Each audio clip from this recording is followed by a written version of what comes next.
stand upon the edge of a brave new world, and evolution has found you lacking.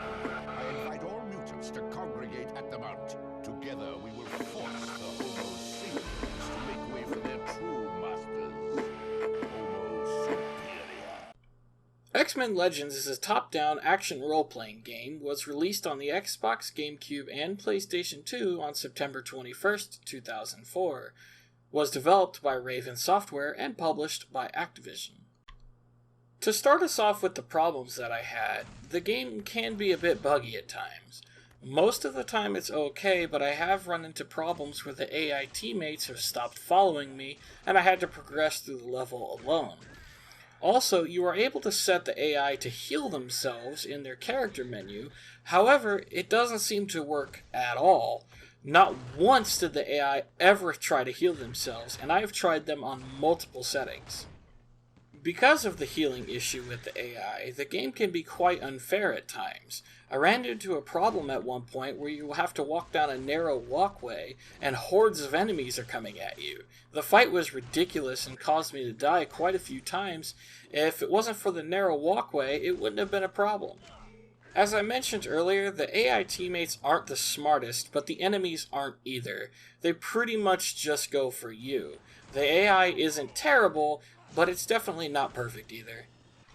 As is typical with the X-Men universe, this game revolves around Magneto fighting for the rights of mutants through force and claims that they are the superior race and wants to rule the world through any means necessary.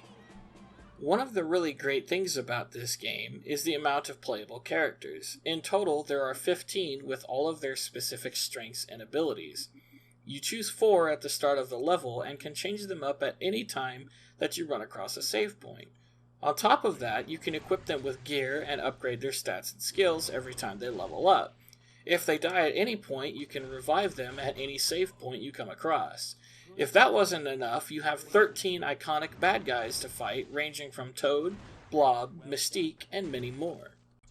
Because there are so many characters to play, there are plenty of awesome moves that they can pull off. And if 2 or more of characters use an ability together, they can pull off a combo attack which ups the damage.